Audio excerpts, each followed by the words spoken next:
চলছে টেস্ট ক্রিকেটের গুরুত্বপূর্ণ দুটি সিরিজ। লাল বলের ক্রিকেটের সবথেকে সম্মানজনক, ঐতিহ্যবাহী আর দাপটের লড়াই অ্যাশেজ যেমন চলছে অস্ট্রেলিয়ায়, তেমনি ভারতে চলছে ভারত এবং সাউথ আফ্রিকার মাঝে দ্বিপাক্ষিক টেস্ট সিরিজ।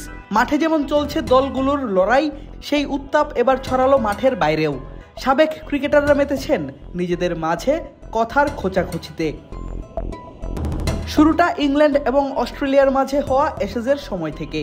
5 ম্যাচের সেই সিরিজের প্রথম ম্যাচ অনুষ্ঠিত হয় অস্ট্রেলিয়ার পার্থে। তবে 5 দিনের সেই ম্যাচ শেষ হয়ে যায় দ্বিতীয় দিনেই। অজি পেসার মিচেল স্টার্ক প্রথম ইনিংসে শিকার করেন 7 ইংল্যান্ড ব্যাটারের উইকেট।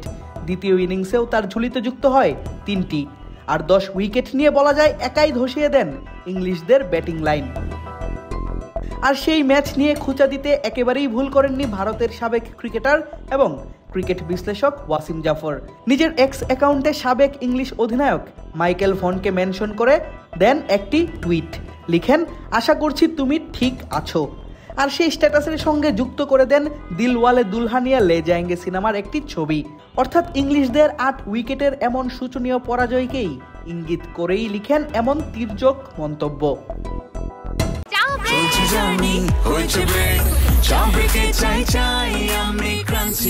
যে কোনো চা ব্রেকে 20 ক্লাব ড্রাই কেক, চায়ের সাথে আয়েশ। তৎক্ষণাৎ কোনো প্রতিক্রিয়া না দেখালেও অপেক্ষা করেন মাইকেল ভন। তবে সেই অপেক্ষাটা দীর্ঘস্থায়ী হয়নি খুব বেশি সময়। 2 দিন পরেই জবাব দেওয়ার মোক্ষম সুযোগ পেয়ে যান সাবেক এই ইংলিশ ব্যাটার। আর সেই সুযোগটাই তাকে করে দেয় ওয়াসিম জাফরের ভারত দলই। ভারতের আসাম রাজ্যের গুয়াহাটিতে চলছে সাউথ আফ্রিকার বিপক্ষে তাদের টেস্ট ম্যাচ। আর তৃতীয় দিন শেষে বেশ পিছিয়েই আছে ভারত।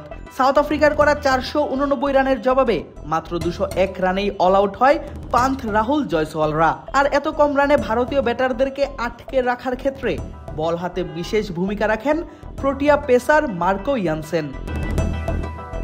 মাত্র 19 ওভার 5 বল করেই এই পেসার শিকার করে নেন ভারতের 6টি উইকেট। সাজঘরে ফেরান ধ্রুব জুরেল, ঋষভ পান্থ, নীতিশ কুমার রেড্ডি, রবীন্দ্র জাদেজা, কুলদীপ যাদব এবং জসপ্রীত বুমরাকে। আর এমন ব্যাটিং ধস নিয়ে মজা নিতে একেবারেই ভুল করেননি মাইকেল ভন। ওয়াসিম জাফরকে মেনশন করে লিখেন, হাই ওয়াসিম, আজকের দিন কেমন যাচ্ছে? বাহাতি পেসারদের খেলাটা এতটাও সহজ নয়।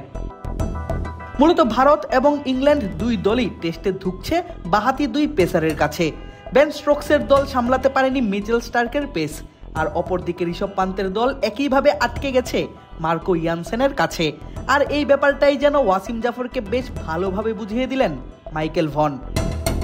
তবে ভারতের সামনে এখনও আছে টেস্ট ম্যাচ ড্র করার সুযোগ। বিনা উইকেটে 26 রান নিয়ে তৃতীয় দিন শেষ করে টেম্বা বাভুমার দল, লিড 314 রানের। আগামী 2 দিনের মাঝে অপ্রত্যাশিত কিছু ঘটিয়ে ভারত চাইবে ম্যাচ ড্র করতে বা জিততে। আদিব আশরাফ, ক্রিক ফ্রেন্জি।